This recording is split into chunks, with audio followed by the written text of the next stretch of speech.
The last floor of the tower. The gates of the 100th floor slowly opened. The higher you go in the tower, the more difficult it becomes. Unfortunately, people are damn weak creatures.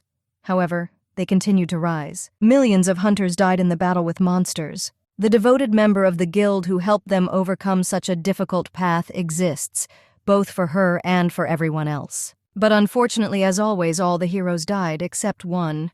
Only the S-class hunter remained. Only Kim Yi-young survived. She looked intently and with horror at all the dead, engulfed in fire, when suddenly the man called her name. The girl turned to the man. She looked in his direction with contempt and asked how he dared to call her by name. The girl saw the owner of the tower. She saw that the owner of the tower had activated a skill, the embodiment of fear. The owner of the tower struck Kim Yi-young. She looked at the monsters that attacked her and understood that if she were defeated, she would certainly face a painful death. Kim Yi-young did not hesitate and activated the skill, Curtain of Dawn Waves. The huntress furiously struck blow after blow. She knew she couldn't continue this cycle. Die, return, and climb the tower again. The huntress is tired as hell of going up to the tower and starting all over again. She was furious and desperate as she had already been reborn 58 times. But thanks to rebirth, she was able to remember everything. She remembered on which floor and what skill the owner of the tower activated. Thanks to such knowledge, she was able to repel the attacks of the tower's owner. She remembered the order of attack so well that she dreamed about them. She was tired and wanted to finish with him as soon as possible in order to leave the tower. The young huntress was overcome with anger. She delivered blow after blow.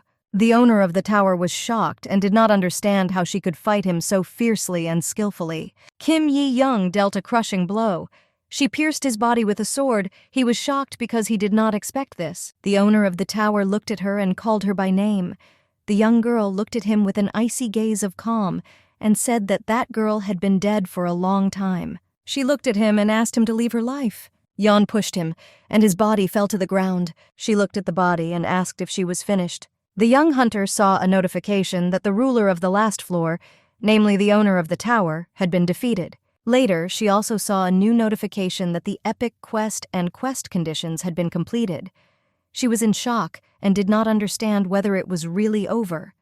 But the huntress knew that this time she needed to remember the words that said that nothing is over until everything is over. After a few minutes, she heard a sound from the body. He shouted in rage that he could not lose to a common man. The owner of the tower could not believe this. The owner of the tower shouted with rage that his great plan had not yet been realized. The young huntress looked at him with contempt and did not understand why he was still here. She looked at him and asked what grand plan he was talking about, since she believed that if world domination was so important, she wondered why he didn't die with honor. She looked at him too and asked if this was really his plan. She looked at him with contempt and said that he was not very original. The young hunter received a notification. The Queen of Waves and Healing expressed regret that she was returning to the original world. The evil Lord of Blood, in turn, sobbed with tears in his eyes. The young huntress looked at the notice and asked why he was crying, as that was simply the end of the story. She said that they had gone through everything together, and it was time for them to say goodbye. She saw a new notice, and the Lord of Temptation reproached her for not saying that. The young huntress sighed heavily and said that it seemed like they were getting old. She looked into the distance and asked him to go home. The young hunter was very glad that she could soon go home, as her beloved dog was waiting for her there. Her Maltese, Cerberus, must have been waiting for her alone. Kim Yi-young saw the new pressure, and the Queen of Waves and Healing reminded her that when the spell was lifted, the dog would not remember the time it spent waiting. Kim Yi-young looked into the distance and said that this was very good news, and she was really looking forward to meeting her as she couldn't wait to hug her. The owner of the tower looked at her and said that he would find an opportunity to take revenge on the man. She looked at him and said that he was quite stubborn. The young huntress told him to try to take revenge on the unoriginal author, and not on her. The owner of the tower bent over the young hunter and said that since she destroyed his dream, then he would destroy her. The young huntress was furious and shouted at him to die already, since he was defeated, and not to talk nonsense. She was furious because he had killed a lot of good people. Kim Yi-young furiously struck him. He came closer to her and said that in the next life he would take revenge on her, and he would make sure that she remained in this place forever. The young huntress furiously dealt the last crushing blow to the owner of the tower and said that she had completed all her tasks, so she wanted to leave the place as soon as possible. The young hunter began to receive notifications with praise and various offers. The girl was in shock and screamed for them to stop tempting her. The evil Lord of Blood modestly invited her to make him her dog. She was in shock and didn't realize how old he was.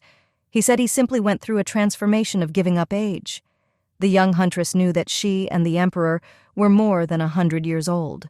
The young huntress sat down on the ground as she was very tired. She said that she would not delay anymore since she had completed all the tasks and asked them to rest. She also looked at the task windows and told them to quickly give her her rewards. She saw a new alert and saw that an error had occurred in the system. They wrote to her that they were trying to solve the problem as soon as possible. The young hunter did not understand at all what was happening and why there was an error in the system. She screamed that she wanted to get the task window, but she received notifications that at the moment she could not access the task window. She was furious and did not understand what would happen to her rewards. She wanted to know if she would be given a reward. A moment later, she received new alerts that the system was currently being updated, and she was asked to wait a little. She was furious and did not understand what was happening. She wanted to receive her reward and immediately return back to her world. She saw a new notification prompt. The product of an S-rank hunter becomes stronger when reborn. She was asked if she would like to get acquainted with the author's new work. She saw that the system update was completed and the conditions of the task were fulfilled. She was congratulated for successfully completing an epic task, but due to a system error, the rewards were changed. The young hunter was shocked and did not understand how the rewards could change. She saw a new success notification. The previous reward was that when the effect was removed, she could return to her world, but the reward had been changed. So, for lifting the spell, she could be reborn as the main character of another novel. She looked at the notice and asked in a trembling voice what rebirth meant. She saw a new notification, namely a system warning. They asked her forgiveness for the fact that an error had occurred in the system. They could not give her the promised reward in the form of a return to the initial world. They hoped she would enjoy the new rewards and be interested. The young huntress screamed in rage to call her management, namely the author himself. She furiously slammed her sword on the notification window. A moment later, she saw the system warning. It said, "Enjoy the romance. An S-rank hunter becomes a villainous princess." The hunter, the ruler of the last floor, the regressor who destroyed the owner of the tower, is actually a young girl, Kim Yi-yeon. She had been preparing for the day of taking the civil service exam in South Korea for 4 years and 7 months, and finally passed it, and decided to celebrate with dinner at the establishment. But unfortunately, a different end awaited her. She died and was soon informed that she had been reborn in the novel she had been reading for 4 years and 7 months in preparation for the exam. At first, she was interested in becoming a hunter. After being reborn, she was able to go through even those dungeons that others could not even touch. Also entered into an agreement with 3 constellations from the original work. Despite the fact that she had an irresistible force, she was never able to defeat the boss as the owner of the tower was simply too strong. He lacked any weaknesses, and his incredible variety made it impossible to think through a strategy to defeat him. Additionally, since the novel had not been completed, the method for completing the game was unknown. However, the young hunter succeeded. She managed to develop a strategy for defeating the final boss after many rebirths. She didn't know what to do now, since she had to simply return to her original world after the victory. But instead of giving her a reward for completing the task, she was sent to another Roman. The young girl was furious because she had not read the novel before. She screamed to be shown the task windows. She saw a notice that she had been reborn as the infamous villainess, Renée Marcise, daughter of the strongest warrior in the Ramdish Empire, Duke Margaret Marcise. In the new notice, she saw that she had been falsely accused of murdering and hiding the saint's body, and now she is imprisoned in a dungeon. She needed to quickly find a way out of the dungeon at any cost. She was glad that she could use the quest window to get an overview of what was happening. She saw that the system only changed the world, and, judging by the title and content of the novel, It seemed to her that she had been reborn into a novel. The young lady was confused as she did not feel any strength in her hands. She looked closely at all her skills and abilities. The system constantly showed only the highest level of accuracy, and everything seemed to be created so painstakingly, as if it was done specifically for it, that the system, which had previously been so well thought out, now began to fail. She understood that this rebirth was not planned, and perhaps it was a lesson from the owner of the tower. She didn't understand if this meant that his last curse was so strong that it caused an error in the system. The young lady was confused and did not understand how she should continue to live, but she still thought that there was no point in sitting and thinking in captivity. She knew that she needed to start completing the task as soon as possible. The young lady knew that she needed to escape from the dungeon, then she could get out of the new case. She saw new notices and saw the Lord of Temptation. He warned her that she should not mention his name in this world. She looked at him and asked what he knew about the new world. She sincerely wanted to know more about him. He looked at her and said that this world is connected with the realm of demons. She was surprised and did not understand what was happening. Because I thought it was ordinary fantasy. She looked at him and asked if he could check his stats. The young lady wanted to know if someone's characteristics had changed. The evil Lord of Blood said that his stats had dropped. Also, the others said that their characteristics also decreased. The young lady looked at the notification window and asked how much the performance had deteriorated. After looking at all the characteristics, they realized that her abilities were a little worse than they were before. She needed to understand the standards of the new world. A moment later, she walked up to the bars and tore them open with her bare hands. After she tore the bars free, she momentarily wondered if she should even bother. The greatest warrior of the Ramdish Empire, the cold-blooded Duke Marquis, the only duke of the empire renowned for his exceptional skill with the sword. Over the centuries, the Marquis' family raised many swordsmen, but now the family faces an imminent threat of collapse. The only saint in the empire and the bride of the crown prince. Leon Caris, a lady from the count's family, disappeared on the outskirts of the county. The main suspect turned out to be the shame of the Marquis family, the worst villain of the empire, abandoned by her family, Renée Marcese. When everyone heard the noise, they realized that there was a stranger in the dungeon. Ante Marcis, heir to the House of Marcis, ordered everyone to prepare for battle. Karl Marquis, the second son of Duke Marcis, looked at everyone and said that it was quite possible that there was no ordinary fighter in the dungeon, since there was palpable tension in the air. They prepared to attack, when suddenly we heard a noise, and suddenly they saw a young lady. She smiled and looked at everyone, indicating that a lot of people had gathered. She also greeted them. The young people were furious and wanted to hear who really released her from prison. The young lady said that she came out herself. She looked at them and asked if it was because there wasn't really any security. The young lady was a little confused because she didn't understand how many times she could answer the same question. She needed to advance on the task, but she sat and wasted her time. The young man could not believe her words. He asked her who had such exceptional dexterity. He wanted to know who this person was who helped her. She looked at the young man and was at a loss, since his system window was glitching. Auntie looked at her and asked why she wasn't listening to him. Kirill looked at his brother and said that their sister did not listen to him at all. Renée noticed that even though the status windows had errors, the closeness with the brothers was still below par. She saw a new notification window congratulating her on completing the task and also offering her new additional tasks. Renée was waiting. She saw that the new task was quite strange and interesting, asking her to improve her relationship with her brothers. She was also accused of murdering the saint. In a new task, she was asked to make everyone believe in her innocence. She was shocked and did not understand how she could improve her relationship with her brothers to improve her reputation. One of the brothers looked at her and asked what she was talking about. Renée said it didn't matter. Renée looked at her brothers and thanked them with a smile for caring about her. She understood that she needed to watch her manners in order to quickly raise her score. They looked at her in surprise. One of the brothers said that she must be completely crazy if she thought they were worried about her.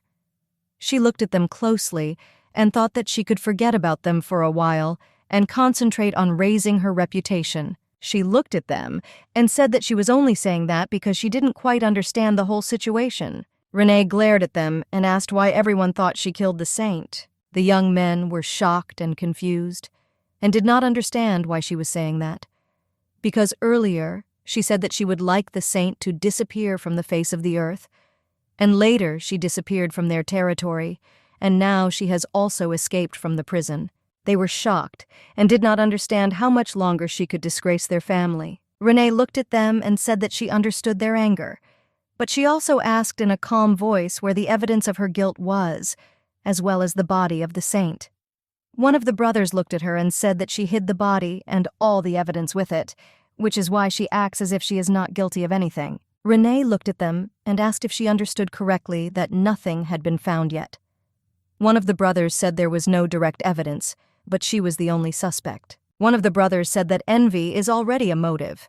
He was upset and in shock, as he did not understand who could be the killer of such a holy and innocent person. The saint was an angel in the flesh. The young man looked at his sister and said that it was not too late, and if she confessed and told where the body was, then His Highness the Crown Prince could forgive her. The young man said that their father had to go to the palace to defend the family's honor. He frantically begged her to confess in court if she had even a shred of consciousness left. Renee was at a loss because she did not understand why they were talking about the Crown Prince and not the Emperor. The young man looked at his sister and asked what her reaction was, since he knew that the Crown Prince was personally considering the matter. Renee was at a loss, yet she did not understand why the Crown Prince had to travel such a distance. The young man looked at her and asked if it seemed to her that His Majesty still liked her. The young man looked at his sister and said that His Majesty had been engaged to Lady Carries for 3 years. He looked at her and asked her to get rid of the illusion that she would have the opportunity to take her place. He looked at her and asked if she was tired of unrequited love. After such words, Renee realized that the previous owner of the body loved the Crown Prince very much, and therefore she tried several times to kill His Majesty's bride. She realized that this time she had succeeded. Renee understood that everything was too obvious, but she also knew that something was wrong with the story, but she didn't know what it was. She was confused as the mission description stated that she was accused. This means that she did not kill her. She knew that the system has neither consciousness nor feelings, and it never lies. The new content does not contain lies, but the truth may be unwittingly hidden.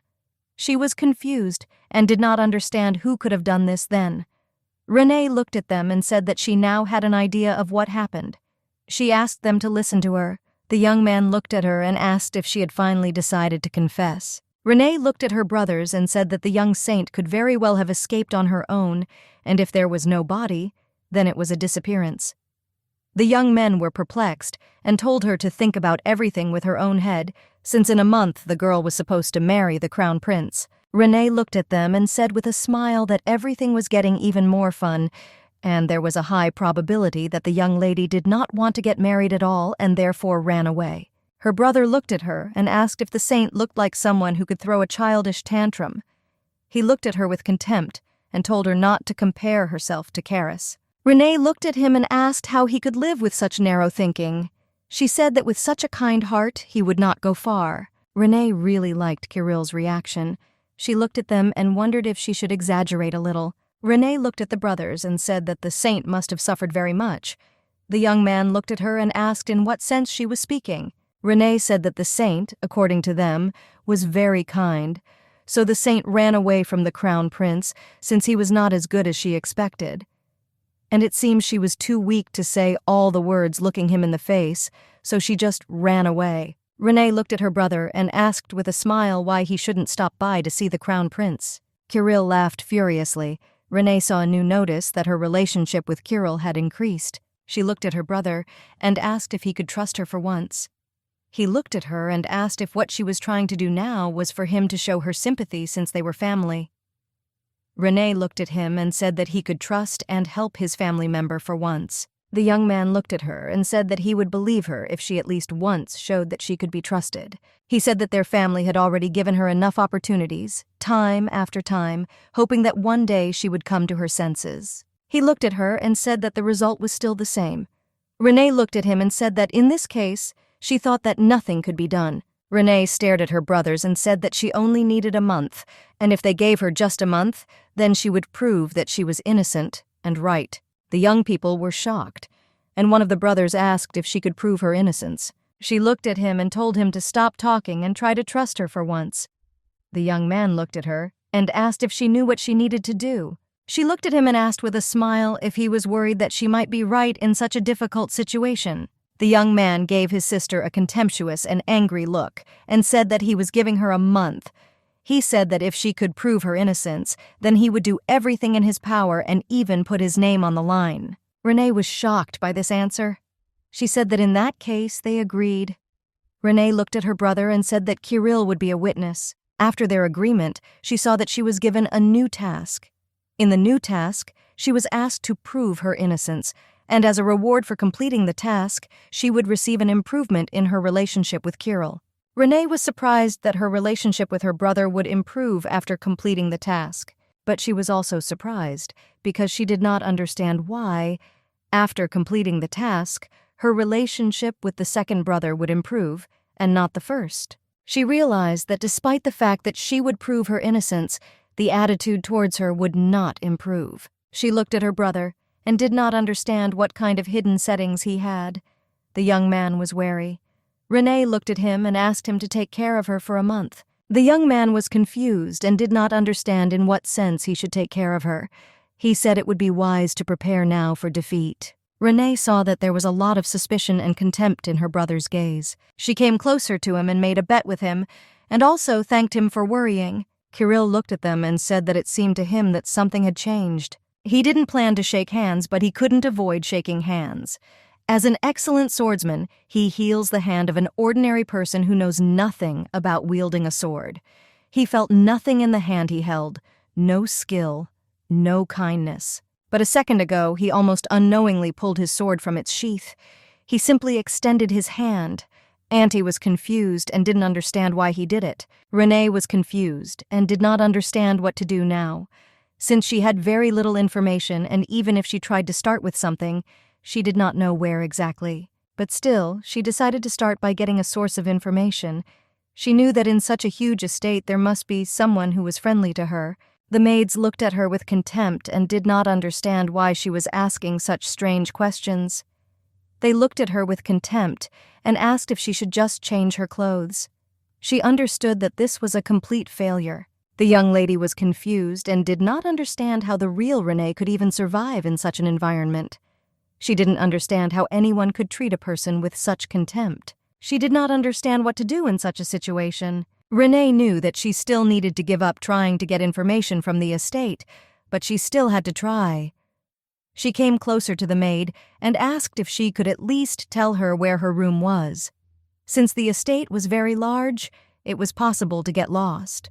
Renee was shocked by such beauty.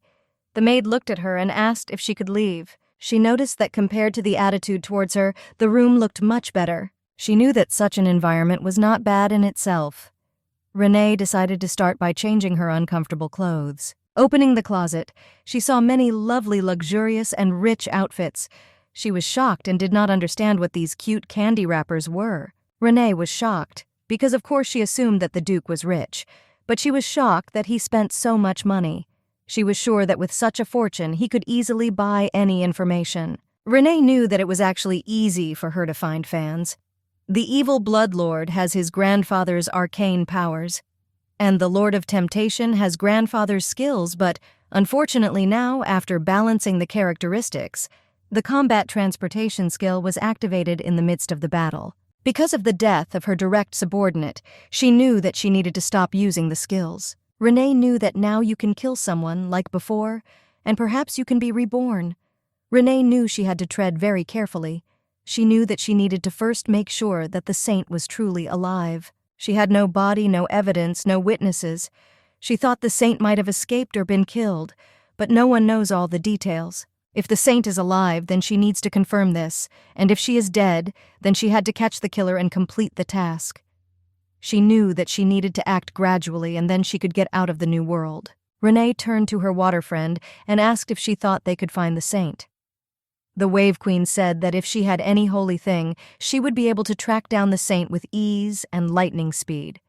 Renee said she would definitely look into it. The evil Lord of Blood asked if it was possible to accuse someone of a crime.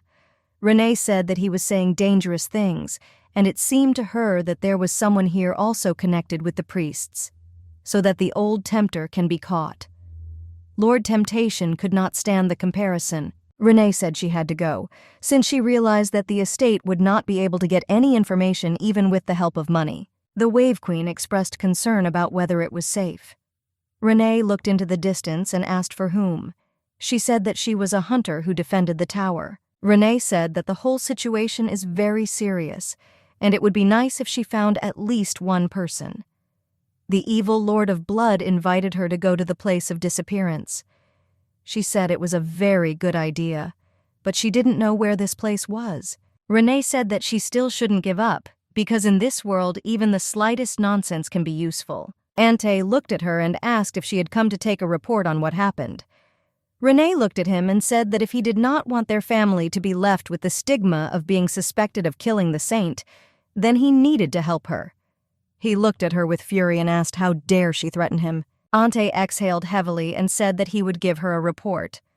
However, he said that there was one condition, as he wanted her to have security with her everywhere. Renee looked at the escorts and was a little surprised, since she knew that she did not need anyone. She looked at them and said that she did not need them at all, since they would only bother her. Ante was furious and asked if she knew the meaning of the word condition. Renee looked at the man who was standing next to Ante and said that in that case, let only him go. Renee said that they would still monitor her and report all the information about her. Renee smiled and asked if it would be easier if his closest assistant went with her. Renee looked at her brother and said that she still needed a carriage. The young man was furious. The girl looked into the distance and asked the man if the saint was last seen at this place, outskirts of the Duchy of Marseilles. According to the report, 10 days ago the saint disappeared while providing healing assistance in the slums, and it is still unclear whether it was a kidnapping or a disappearance.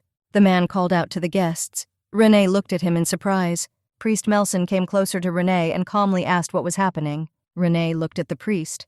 She was surprised, since his appearance and facial expressions said that he was doing something very pretentious. Renee said she came to find the real criminal. Renee looked at the priest and invited her to cooperate with her. The priest looked at her and asked if she was saying that she was not guilty. Renee said with a smile on her face that this is not a statement, but a fact, because she didn't kill the saint. The young lady looked at the men and said that they also had no evidence or witnesses that she was guilty, and since they are not able to find a connection, they are unlikely to succeed in this matter.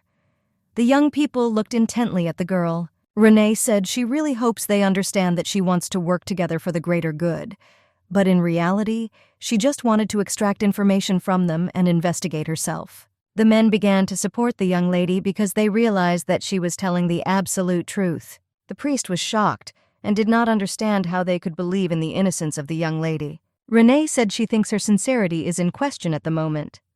She smiled and said that she even brought a donation for those who were worried about what happened. The priest was shocked, but after he saw the treasure, his face immediately changed. The young people looked at him with contempt. The priest looked at the young lady and asked for forgiveness for not discerning her true feelings. He smiled and asked how he could help her. Renee looked at him and said that she needed any saint things, and the more the better. The priest said that he had nothing but the saint's prayer book. He looked at her and asked with a smile what else she needed. Renee looked at him with a grin and realized that the more money, the more he served her. She said that she would like to see the tent in which the saint was staying. She was shown where the holy tent was located. She walked in and saw cleanliness, modesty, and order. As soon as Renee entered the tent, she was called out by the knight who was always with her. The man was puzzled by her donations. Renee was surprised and did not understand what was wrong with this, since thanks to the donations she now has the saint's prayer book. The man said that was not the case. He looked at her closely and said that it seemed to him that she sincerely hated the church, since something similar had happened to the archbishop. Renee was confused because she didn't understand what he was talking about. She looked at him and asked what happened. The man looked at her and asked for forgiveness. He also added that he should not have said anything more to her. Renee said that he can continue to talk, since she did a lot of things that she no longer remembers. The man said that when the Archbishop declared Lady Caris a saint, Renee threw champagne in the Archbishop's face to mark the occasion. Renee stopped him and said that was enough and nothing more needed to be said. For a moment she realized that the previous owner of the body had a very eventful life. Still, the man looked at her and said that last time she said that it was unfair not because of the saint. And then the Archbishop said that she had committed an unforgivable offense. After hearing what she heard, Renee understood what was going on. But she also knew that people didn't believe it anyway, and the Archbishop's actions were in vain. The man looked at her and asked if it was a misunderstanding. Renee looked at him and said that he could think what he wanted. She looked at him and asked, "Because now everyone is like that." She said that everyone thinks what they want and does what they want, but no one listened to those with a bad reputation. Renee said that she would inspect everything herself in the tent, so that he could go out for now and wait outside.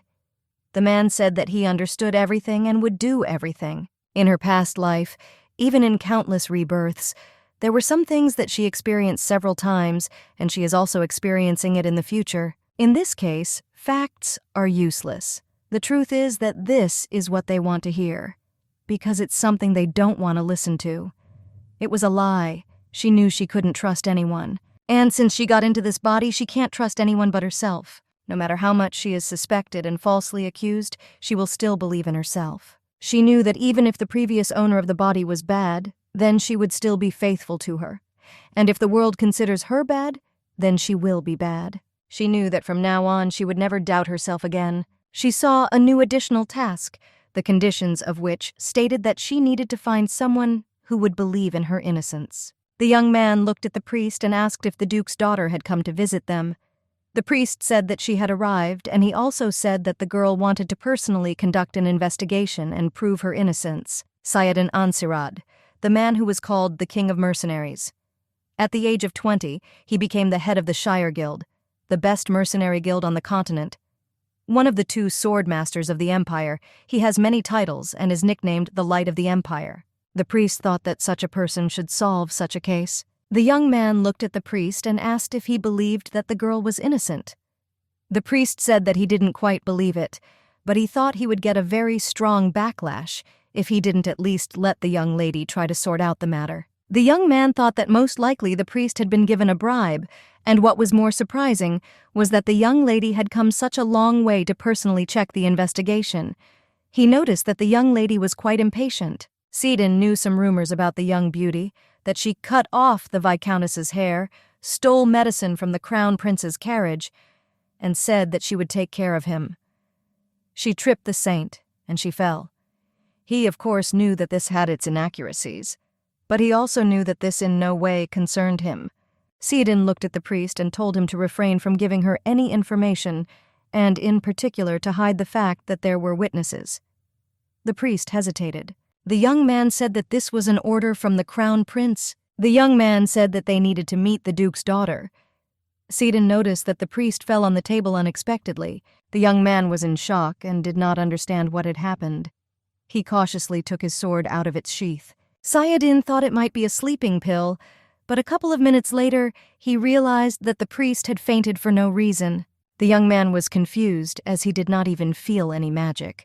Suddenly, he felt the presence of someone. Sidon swung his sword furiously. He felt the demonic energy again. Sidon was shocked, as even he, a swordmaster, could barely resist. He did not understand who could summon a demon of such a level, and also in such a place where there were many priests. The young man realized that the summoner was definitely stronger than the Crown Prince. In a world where everything is uncertain and unstable, there is only one thing that keeps a little boy alive. What helped a child orphaned by war to survive was strength. Just as people believed in goodness, he believed only in strength. Even if he could create the largest mercenary guild on the continent and become their king, even if he received power and money, the thirst for power would not leave him. Sidon felt as if he was looking at the sun from the bottom of a well and was trying unsuccessfully to reach it. The only thing that could quench his thirst was the power of the Crown Prince of the strongest man on the continent. But the longer the thirst lasted, the more he felt the emptiness in everything. The young man went outside to check everything. He was confused as everyone fell into some kind of sleep. Sidon understood that the demon of sleep alone could not do this. He realized that the strongest energy came from the saint's tent. He thought that the whole situation was very strange, since the limit had already been exceeded, and he had never felt such energy. It was beyond human understanding. Sidlin thought that this was all convenient for the natural disaster. He knew that he had no right to compare strength to that of the crown prince. The young man did not want to miss such a great opportunity, as he wanted to become stronger. He went into the tent. Entering the tent, he saw no one and began to scream. Demons hung over the young man. In the blink of an eye, he fell at Renee's feet. The young lady sat down close to him and asked what was wrong with this kitten. A little earlier, she saw a system alert. The system sincerely apologized to her for any inconvenience caused to her, but Renee was still unhappy, since half of her abilities were sealed. She thought that they must open further on the task. She looked at the book and asked the water sister if she could find the saint with the help of the prayer book, and she also asked if the old tempter could summon the demon of sleep. And won't this be problematic for the priests? They said they would do everything. Renee, in turn, was very pleased, as she was going to invite the priests for a quiet hour. Currently, the young man was fast asleep. The young lady looked at him intently, because he reminded her of the neighbor's cat. The Queen of the Waves, in turn, admired the young man's appearance. Renee noticed that there was something particularly attractive in his eyes. The evil Lord of Blood told her that she had become a true connoisseur of beauty. The Lord of Temptation playfully told her that he took into account her tastes when summoning demons, hinting that she is crazy about handsome men. Renee thought he was talking nonsense. She saw a system warning. The Lord of Temptation sent her a personal message in exchange for 100-year summons from the afterlife. He was shocked and did not understand how she could suppress him just because he said that she liked handsome men. Renee was shocked because he was screaming very loudly. She asked him to stop making noise. Renee told them to concentrate, as they needed to quickly resolve something with the guy. Renee looked at him closely and saw that he had high stats. She said that now it is not surprising that the demon had such a hard time. Renee knew that in the end, strength was everything. Lord Temptation suggested that she kill the young man right now. Renee thought for a moment. Renee looked intently at the young man and said with a smile on her face to leave him alive, as she liked him. She looked at him intently and realized that he was the first whose attitude towards Renee was not negative. She looked at him closely and realized that he was not only handsome, but also sweet and obedient. She said that, judging by his attitude towards her, he is not the kind of person who judges others based on the words of others. And judging by his titles, he knew a lot of information since he was a swordmaster. Renee looked at him intently and said that she had decided that for now he would be hers. The evil Lord of Blood asked, puzzled, what all this meant. Renee said she wanted to fix him for herself as he was the perfect human companion. The evil Lord of Blood threatened and became angry if she did not immediately kill the guy. Renee said he could do whatever he wanted. She also asked if they had anything in mind. Lord Temptation gave her the Dream Demon's report. Renee looked and said that there was nothing special about him, and she also asked about witnesses. The Lord of Temptation gave her the report of the witnesses. Renee realized that the priests had hidden witnesses from her. She was shocked because she realized that they were just going to keep quiet. She was even more angry because the young man issued the order of the Crown Prince. Renee hesitated because she involuntarily hit him. Her sweet demons asked if they could kill him. Renee didn't like them saying things like that and decided to block them for a while. But still, she freed the Water Princess, because with her help, she started treatment. Renee said that she would correct her mistake, but then she would scold everyone separately. Renee looked at the young man and said goodbye to him.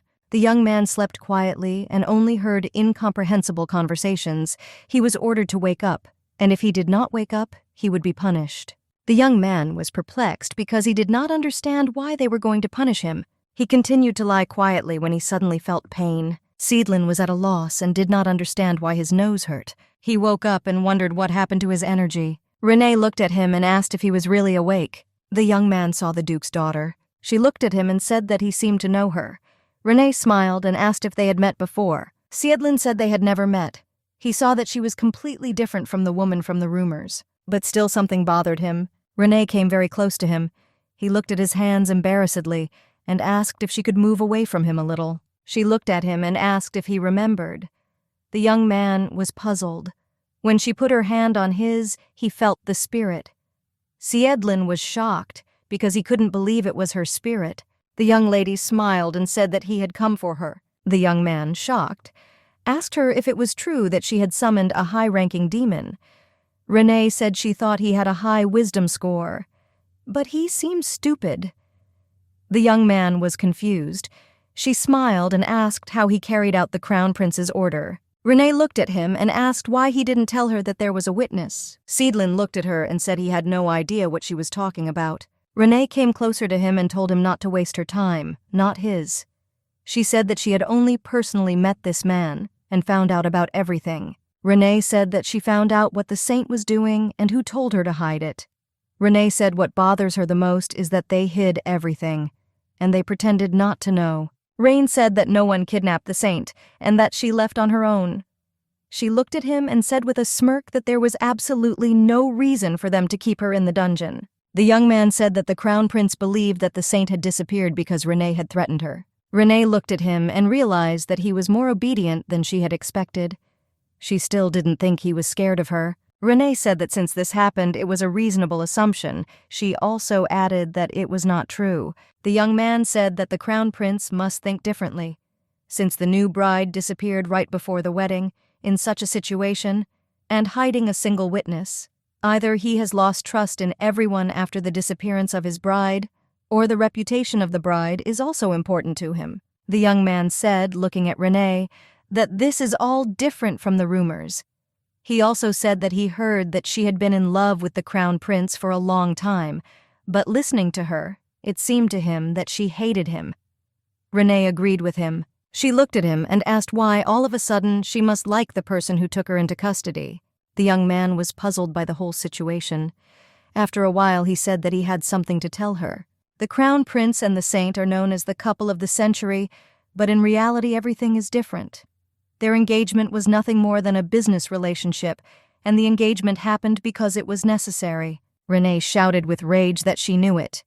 She guessed that they didn't love each other. Rain came closer to him and asked why he was suddenly telling her such information.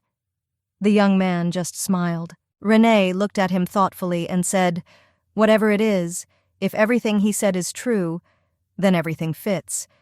It was an engagement out of necessity, and the Crown Prince must have been reluctant to rule out any circumstances in which he might be suspected of kidnapping and murdering his bride." Renee looked at the young man and said that the Crown Prince had a lump in his throat, so he got rid of it. Renee exhaled heavily and said that since everything had already become clear, it was time for her to go. The young man was shocked and shouted for her to wait. He asked her if by any chance she was not a demon. Renee was puzzled and asked what he was talking about. She said she was an ordinary person. He was puzzled and asked how she could achieve such a body condition then. He saw her incredible strength on an incredible scale. He knew that no matter how you look at it, a person cannot have such energy. It is not just powerful. It was a very dark force, as if harboring an old grudge. He did not understand how a mortal lady could gain such incredible power. Renee looked at him and said with a grin that all you have to do is die 58 times. The young man was shocked. She looked at him and said that we could still try to save the world. He didn't understand whether it was a joke or not. He heard that the young lady had never held a sword before. He asked if she was hiding her strength. He said that with such power the Empire could unite the entire continent. Renee said that she was not at all interested in any associations. Siedlin said he knew she was following the path of the sword. Renee was in shock and didn't understand what he was saying at all, because she really wanted to go home. The young man looked at her and said that he had already decided everything and would serve her as his teacher. Renee was shocked because she did not expect this from a young man. Renee knew that the young man had a lot of achievements and he was called the Light of the Empire. He received both hatred and admiration because he is a commoner of unknown origin. The only thing he is interested in is the path of the sword. He was driven by the desire to expand the boundaries of his capabilities. But even the Crown Prince, who was considered the strongest in the world, was not enough for him. He was looking for someone stronger than him, and stronger than everyone else, and this difference in skills did not scare him. He was overwhelmed by boredom. When he lost his goal, He was not interested in anything. But one day he saw a light that illuminated his forgotten desire. Renee saw that her relationship with the young man had improved. The young man looked at her and asked if she would teach him. Renee saw new notifications with proposals from a young man. They asked her if she accepted his proposal. Renee was a little puzzled. She had never done anything like this before, not to mention taking on students. No matter how long it took, the result was still the same. She always said that it was very difficult to live alone, but she also did not like to take responsibility for others. She looked at him intently and did not know whether she should adhere to this position. The young lady looked at him and firmly said that she had no intention of teaching him. She noticed that her relationship with the young man had deteriorated. Sidlin looked at her and asked if she didn't like him by any chance. She knew that she just had her own way. Renee looked at him and said she liked him. The young man was puzzled and did not understand why she then refused him. Renee said she doesn't like taking responsibility for others. He looked at her intently and asked for a minute, because he really wanted her to teach him.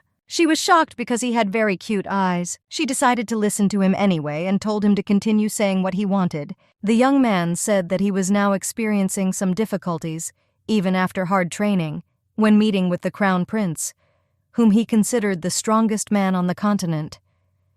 He doesn't feel anything, but when he saw her, something awakened inside him.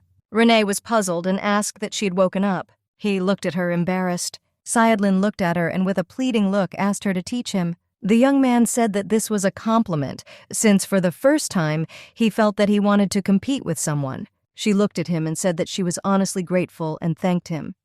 Seedlin looked at her and said that he was not just asking her to accept him. The young man said that if she accepted him as her student, he would help her financially and morally. He said that he would give her whatever she wanted and do whatever she ordered. Rain thought for a minute because she understood that the young man was an ideal candidate for a source of information. She looked at him and said that she would accept him as a student. The young man thanked his teacher. Renee was shocked and told him to call her just like Lady before. She looked at him and said that he told her that he would help morally and financially, so she wanted to ask him something. The young man said that he would answer any of her questions. Renee asked him to tell her about the Crown Prince and the Saint. She asked him, since he was following the orders of the Crown Prince, would it be difficult for him to answer such a question?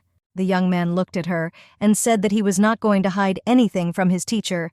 She looked at him and asked him for a favor. The young woman said that before he would tell her some information, he advised her not to start a feud with the Crown Prince, since he has political power. Rain was very surprised that the young man was worried about her. She said he shouldn't worry, and she also asked him to simply answer the question. The young man said that the Crown Prince should not be underestimated. He told her what she already guessed. The saint received mercy and was considered the incarnation of God due to her strength and character. She was loved by everyone in the empire. After his engagement with the saint, the Crown Prince gained great support from the people of the empire. Every effort was also made to maintain the engagement. He was not against bloodshed to extinguish the slightest spark. However, under the circumstances, the saint disappeared, and in addition there was testimony from a witness who personally saw how the saint disappeared. Rain said that no matter how much she thought about this story with the witness, she was left with one thought. Rain said that the last person to see the saint was the junior priest. He served a saint who was struggling with something. Perhaps this was a revelation. She was disturbed by the fact that the saint said in a dream that she needed to leave. The young man entered the tent of the saint and heard that she was raving in her sleep. She said that she needed to leave because it was very dangerous. He was surprised and told her that everything was fine and the Crown Prince would protect her.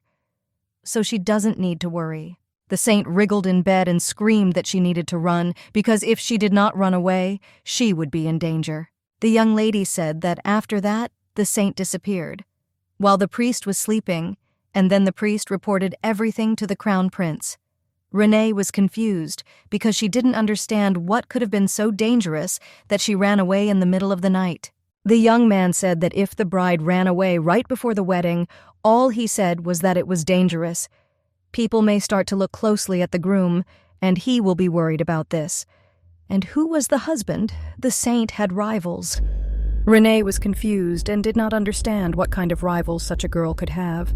The young man said that there is a princess who enjoys the support of the empire and the nobility, and in fact, she is the only rival and political opponent of the crown prince. At this point, there are only 2 members of the imperial family left, not counting the emperor. He looked at her and asked if she knew about it. Renee looked away and said that she had her reasons for this. She looked at him and said it was a little awkward.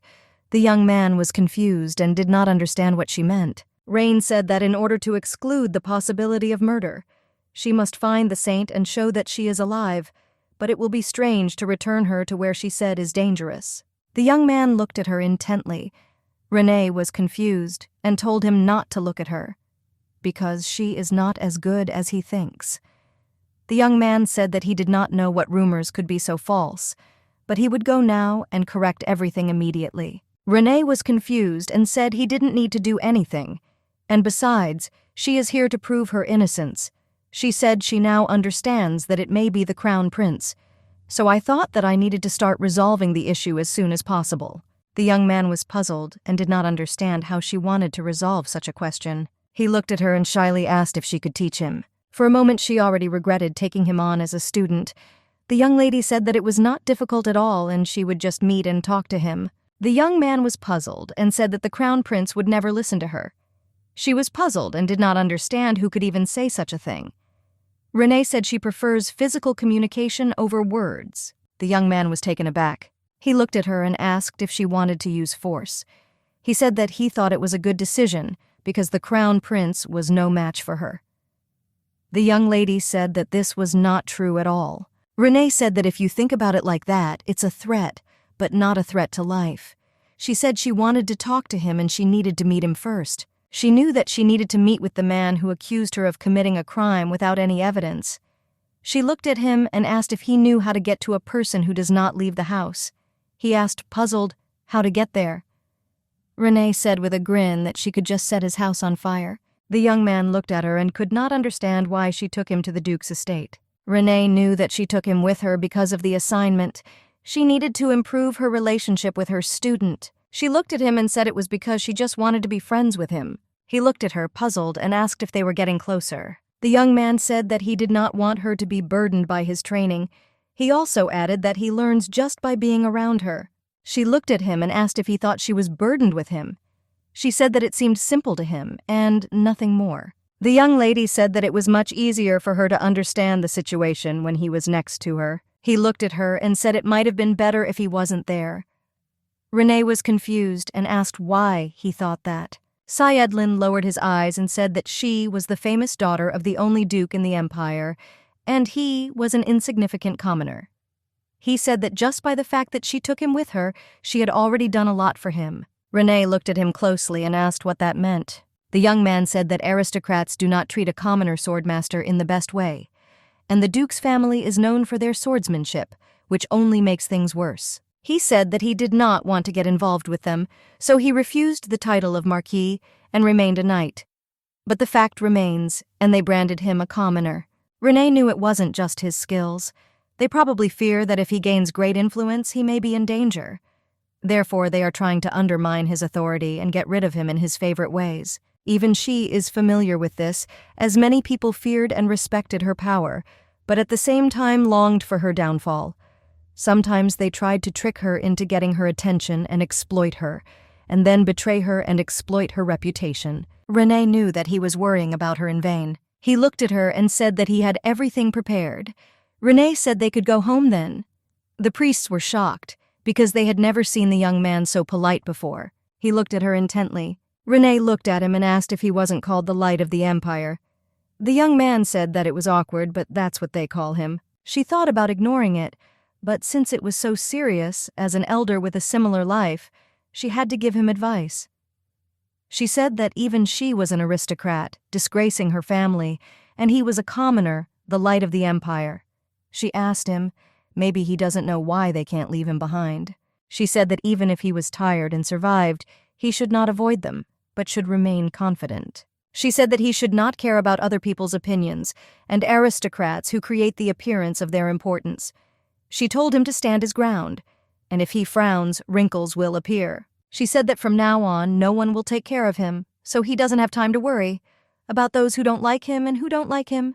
She told him to believe in his reputation and act decisively, doing what he likes. She wanted him to be confident like she used to be.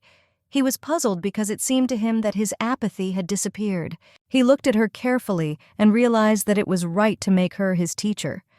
She saw that her relationship with the young man had improved. After arriving at the estate, they immediately saw the brothers, and they quickly attacked her. The young lady looked at her brothers and said that since Sidin was the only one who agreed to help her, they should not fight without reason. The brothers were furious and did not understand where her manners were, since she was the daughter of a duke. They shouted that she arrived in the middle of the night and also brought a man with her. Ante didn't understand how she dared to behave like that. Renee looked at him and told him not to shout like that. He screamed because he didn't understand how she could talk to him in such a tone. Renee said he could do whatever he wanted. The brother was shocked and did not understand where her sister's manners were. She pointed at the maids and told them not to pay attention to what she was saying. She also told the brothers not to blame all their problems on her and not to ask only her younger sister. She said that the lady was completely absent and asked them to address her as an ordinary person. The aunties looked at their sister and said that no matter how hard she tried to be cruel, she was still a lady.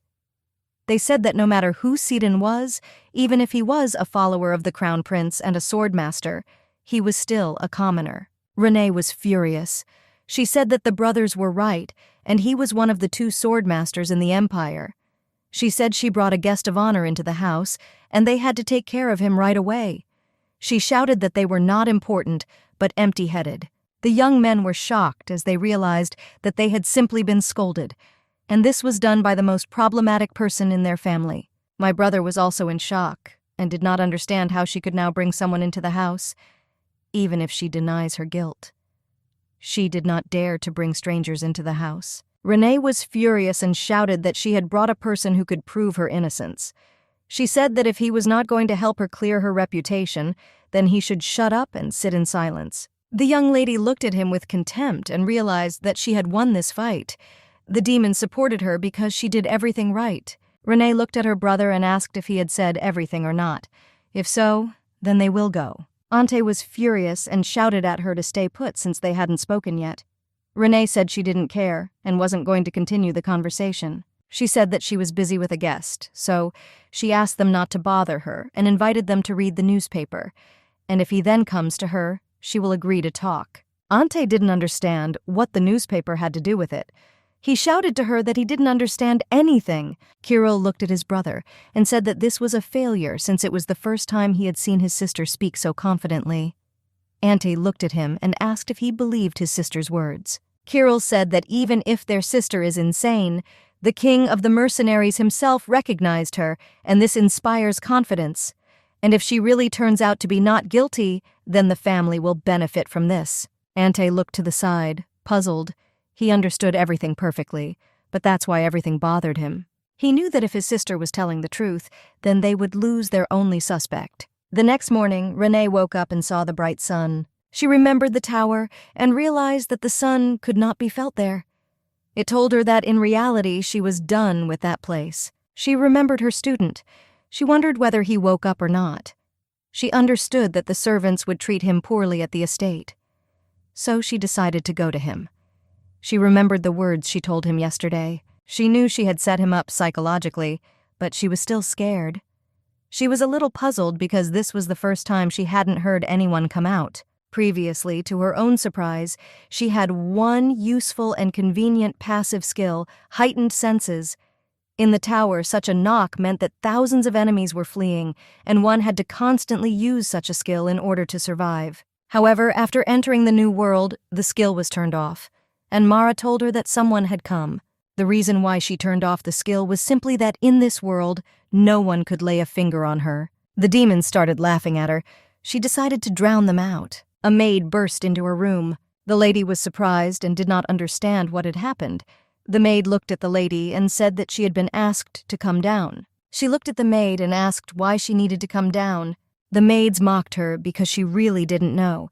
They said that there were a lot of people in the duchy who wanted to reprimand her. Renee looked at them and realized that something was wrong. She looked intently at the maids, and she thought about how best to deal with them. The maids looked at their mistress and said that she still didn't seem to know her place. The maids said that she was not the lady of the house, but a disgrace. The maid said that she did not know how to use a sword, she had a bad character, and they were generally silent about her reputation. She said that the lady can only pretend beautifully. Renee looked at them and asked why everyone was relying on Countless.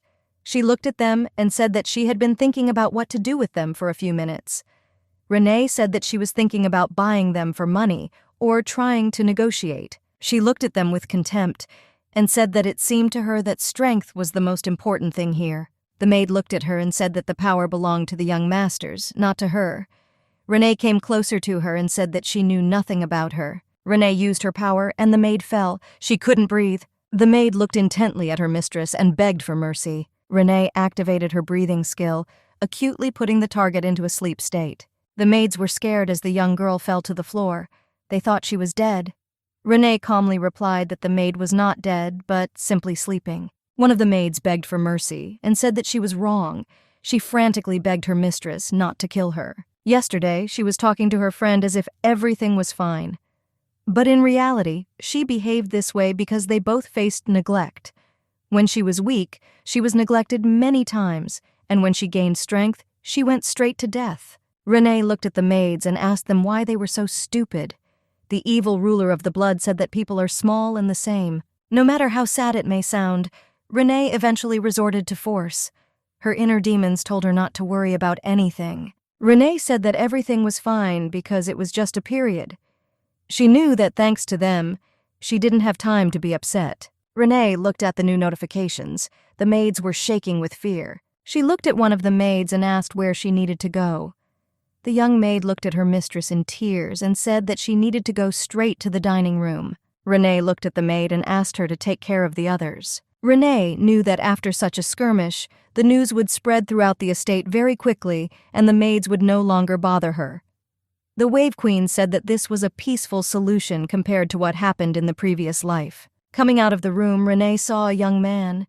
She was very happy and said that she was luckier than her previous life. She looked at him and said that the cat thief had come to her. The young man said that he felt an eerie energy, therefore I decided to come to her. Renee looked at him and asked how he made her feel. Seaden looked at her, puzzled. The young man asked if she was okay. Renee looked at him in shock. She asked why she shouldn't be okay. Renee looked at him and asked if he would also blame her and say that she was too cruel. Seaden looked at her and asked why he would do this. Renee said that everyone she met here said it was all her fault. He looked at her and asked if he addressed her like that. She looked down and said he was right. Renee said everything was fine. Renee said her brother asked to meet, so they had to go to him. The young man looked at her and said that they would go together. Her brother was shocked and shouted at her. He waited for her explanation. Renee looked at him and said he was very loud. She asked him what he wanted her to explain to him. He screamed in rage for her to explain the article to him. But she was at a loss and asked what exactly he needed to explain. Renee asked him if he could read or if he wanted her to read the table of contents to him. Seaden looked at the Duke and asked him to calm down. Renee told him not to make any noise. The Duke was shocked and did not understand how she dared to spread rumors about His Majesty the Crown Prince. He was shocked because he didn't understand what she was thinking, since after the article was published, their family would have big problems. Renee looked at her brother and said that she believed he was so emotional because he was hungry. She looked at him and with a smile asked him to eat some food.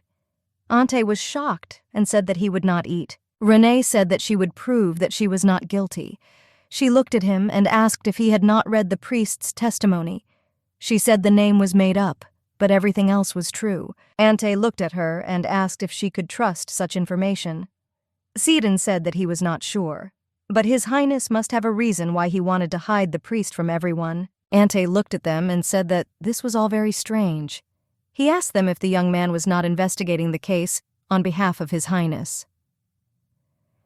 Anta said that listening to him, it seemed to him that he was no longer involved in this matter. Seating said that he did not swear allegiance to His Highness the Crown Prince, and he is only investigating because he, as an imperial knight, was ordered to find out the truth, and he just does his job.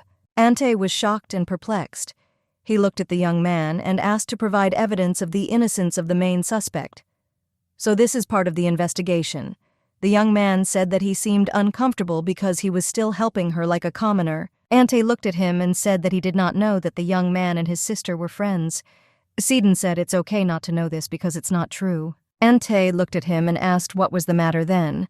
Seiden said he is working on it, so they will soon become friends. Renee looked closely at her new friend and became embarrassed, as he sometimes speaks very embarrassed words. Renee looked at her brother and said it was his turn. Ante was at a loss. Renee told him to apologize.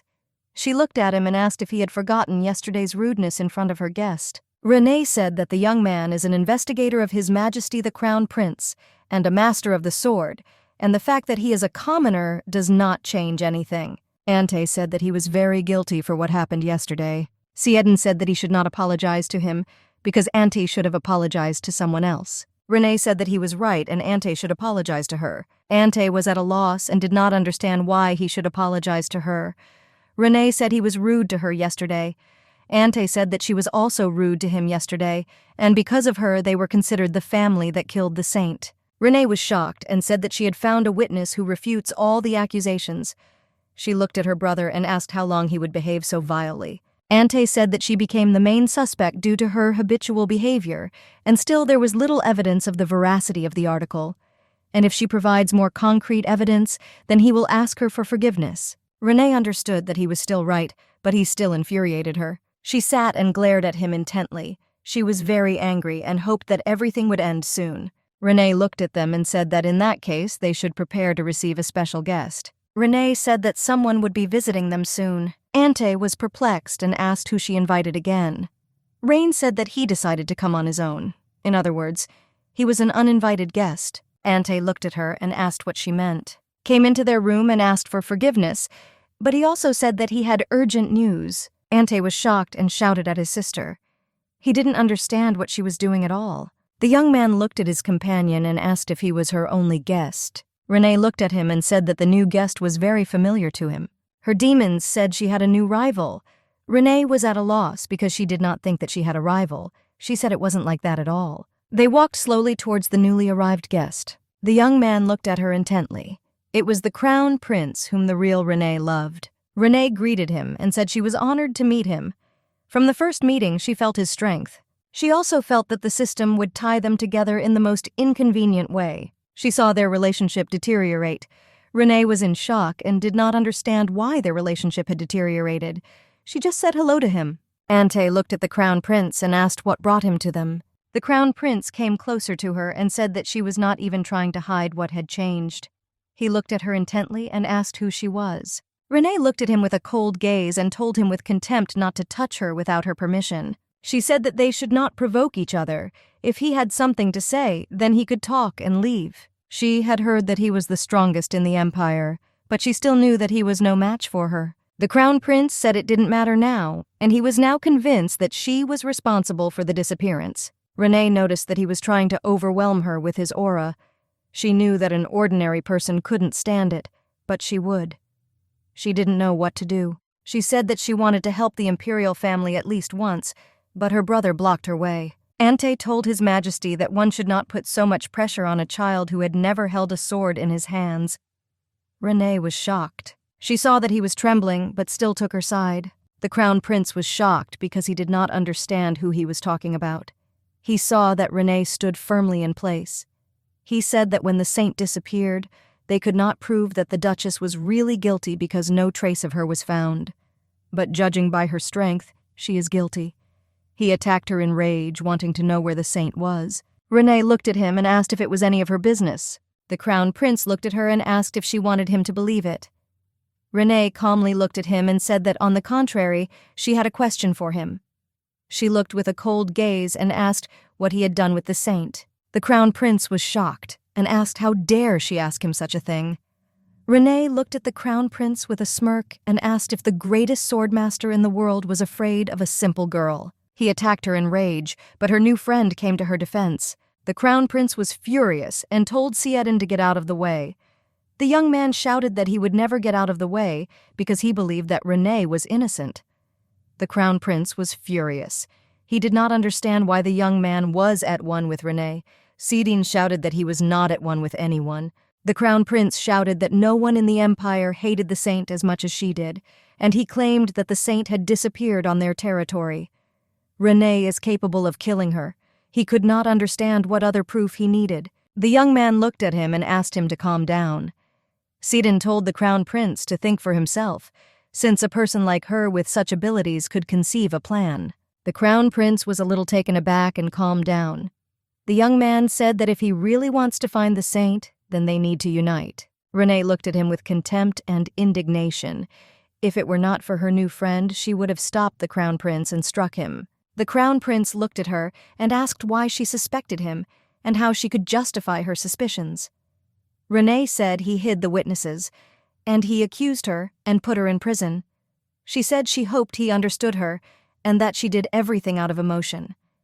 She asked for forgiveness. The young men were silent, puzzled. Renee looked at them and said that it seemed like their conversation would be long, so she invited them to go and sit down. Ante came closer to his sister and asked her what power the crown prince was talking about. Renee looked at the boys and told them to go first. Renee looked at her brother and appreciated his abilities. She understood that he stopped the crown prince for her sake, but with such indicators of the relationship, he will not believe her words. Renee looked at him and said he didn't need to know about it. He was puzzled and told her that he was her brother and had the right to know if it concerned his sister. Renee was confused. She asked, since when they became so close. She still believed that he had no right to know. She activated the skill and put her brother to sleep. Renee knew that he should have stood up for her like that when the real Renee was in the body. The young man fell asleep and fell. Renee hugged him tightly. The crown prince looked at her and asked if the young lady had used sword magic.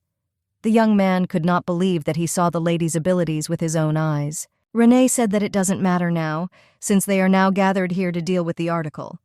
The crown prince said that this was also important. The crown prince looked at her and asked what kind of power she had, and he also asked if she had accidentally sold her soul to the devil. Renee looked at him and said that she sold her soul and died and was reborn 58 times after that. The crown prince was furious. He looked at her and asked if she had decided to joke with him.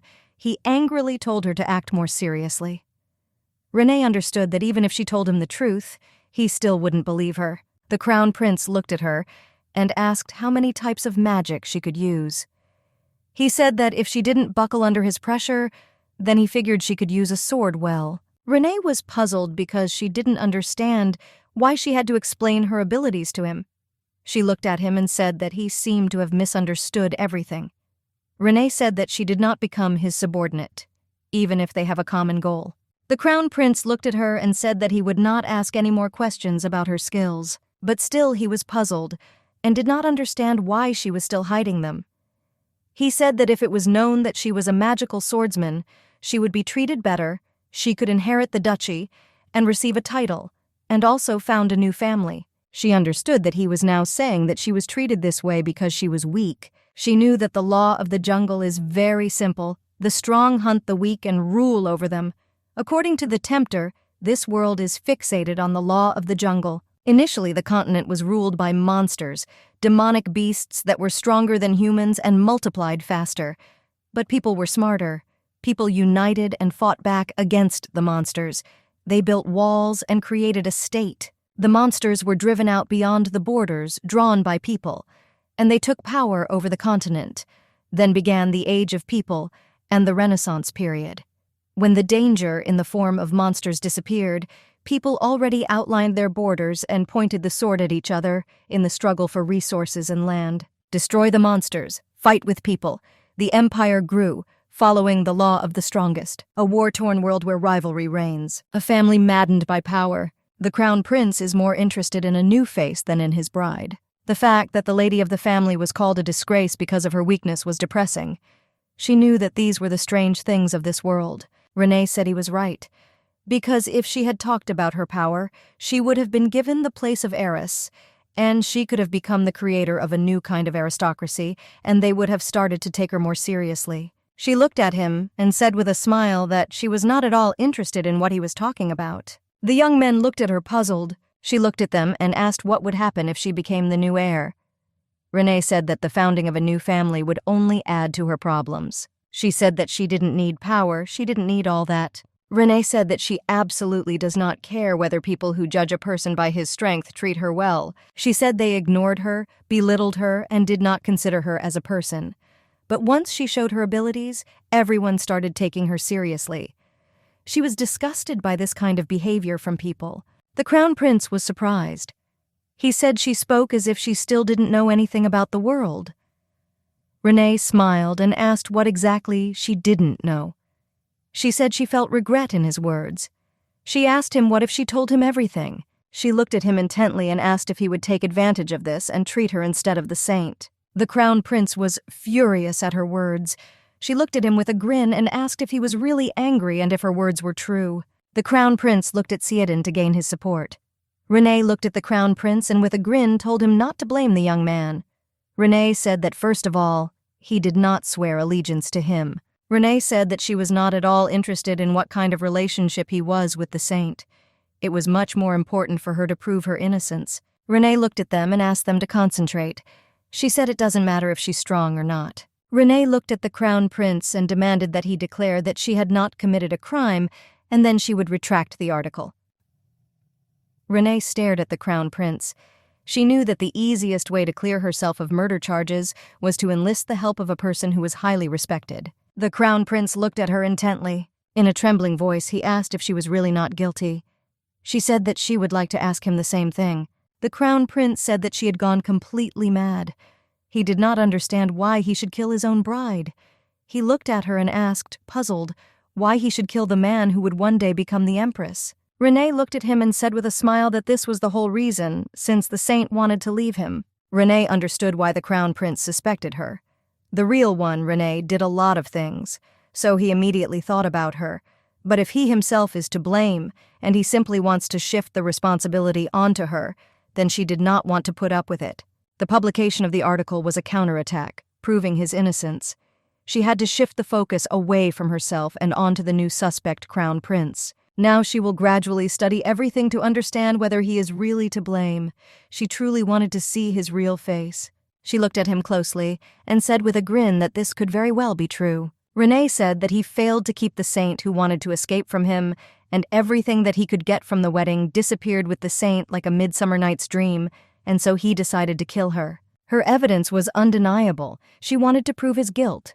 She looked at him and asked how he liked her hypothesis. The Crown Prince was furious and shouted that the saint never intended to run away from him. Renee looked at him and with a smirk asked if he had proof, since she could provide evidence that she was not guilty. He hit the table furiously and told her to listen to him carefully. He said what he wants, explain something. The Crown Prince said that if anyone is to blame for this, it is not him. Renee noticed that his aura fluctuated depending on his emotions, and if he were a criminal, this wouldn't happen.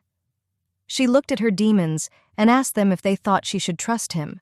She noticed that the old man refused to vote. Renee noticed that this was cowardice on his part. Renee said that at this rate they will never finish and will blame each other. She said they needed to make a temporary truce. Previously she said that she would withdraw the article, and he in turn would drop the charges against her. The Crown Prince said it was not in his power. She looked at him and asked if he was the one investigating the disappearance of the saint. The Crown Prince said that even if he was responsible, he needed convincing proof of her innocence. She looked at him intently and asked if this would be enough. She gave them a note and said that it said where the saint was last seen. They were puzzled. Renee said there was evidence there that the saint was still alive. She asked if this was enough. Renee said that the reason she is the main suspect in the saint's disappearance is because she disappeared into the duchy. Renee said that while she was in prison, she was seen in another place, and since she was still alive, then Renee was not a criminal. The Crown Prince was at a loss. He did not understand where she even got such information from. Renee looked at him with contempt and asked why she would even tell him anything. The Crown Prince said that if traces of the saint could really be found, then the charges against her would be dropped. Renee said they needed to make sure first. The Crown Prince looked at her and said that she would have to wait at the estate. She was shocked and asked him to repeat it. The Crown Prince said that she did not seem to fully understand the whole situation. He said that no matter how much she suspected him, she was the main accuser. In the blink of an eye, Renee destroyed the piece of paper on which the information was written. The Crown Prince was shocked. She looked at him and said with a grin that he seemed to be the one who didn't understand the situation. Since she still believed that he was the most reliable suspect, she herself obtained such information. She said they needed to come to a compromise.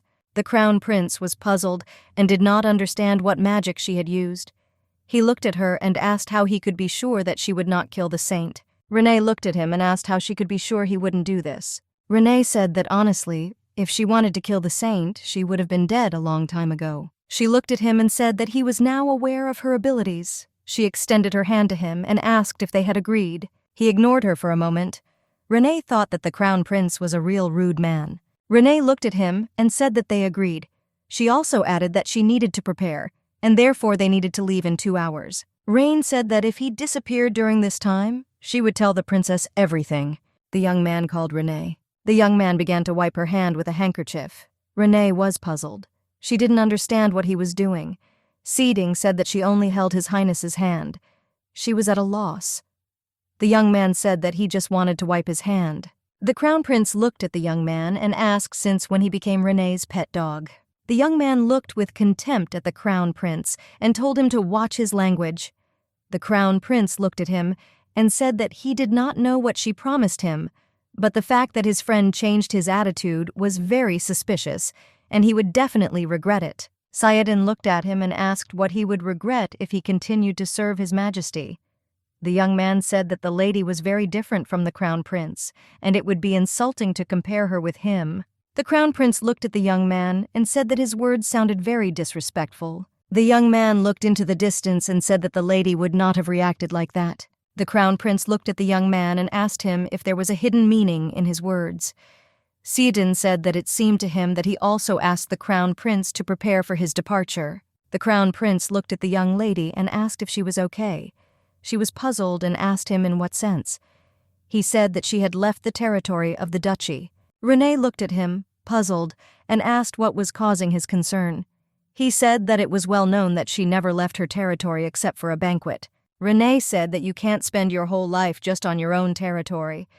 The Crown Prince said that he was surprised to hear such things from her. Renee said that this was not surprising since he knew nothing about her. She also didn't really know anything about Renee. She constantly wondered why the girl had so many hidden sides.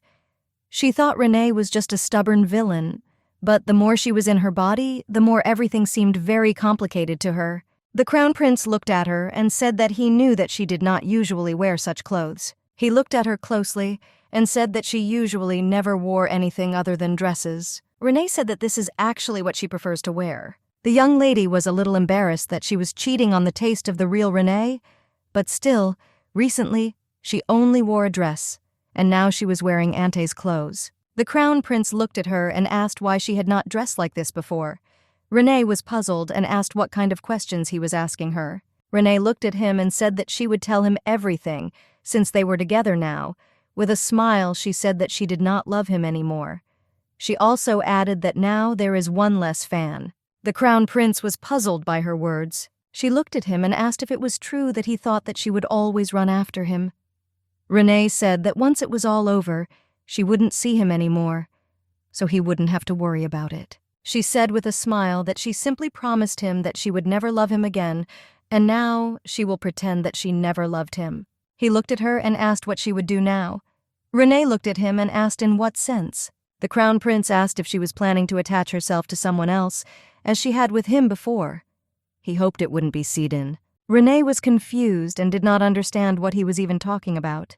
The Crown Prince said that Seedin is a good knight and his subordinate, but yesterday he saw the young man fluttering around her. Renee was shocked. He looked at her and asked if the young man appealed to her pitiful sense of compassion, or if he was trying to make a good impression, demonstrating strength. Renee said that she didn't understand anything and asked him what he was talking about. He annoyed her. She told him to get on with his life. The young lady did not want to continue the conversation further and rushed forward. She rushed forward and caught up with her new friend. He looked at her and said that they should arrive in a couple of hours. Renee was confused because it had been so long. She was puzzled and said it was very slow. Seedin asked for her forgiveness. Renee looked askance and said that he should not apologize, but the Crown Prince should apologize, and for that matter, it was all because of him. since he was wasting their time dragging a bunch of knights around with him. Renee said that the more time passes, the more unclear the situation becomes. The young man looked at her, puzzled, and asked what she meant. Renee looked into the distance and asked why she still liked the crown prince. The young man laughed. Renee said that now she should definitely avoid such people. The young man looked at Renee and said, if she only orders, then he will get rid of him. Renee said that if she had wanted to, she would have killed him long ago.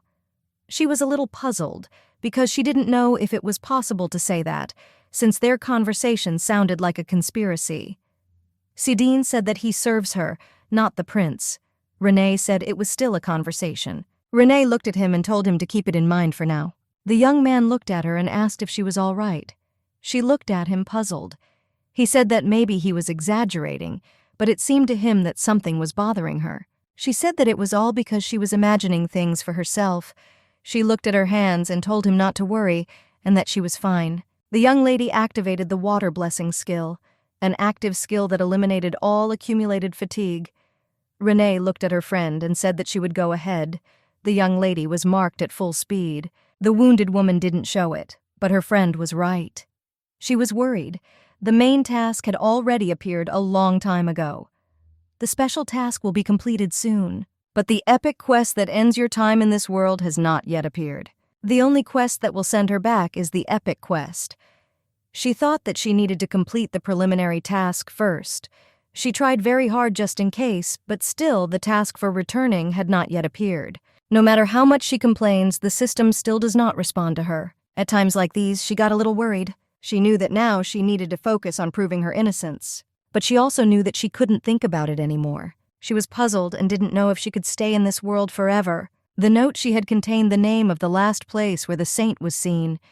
A simple, run-of-the-mill place, neither big nor small, where she most likely should be. The young man looked at the crown prince and said that he had caught the one who took the saint home. Renee knew that if she had not been with the crown prince's men, who were swarming in the area, she would have quickly found the saint. Renee looked at the man and realized that she was wasting her time.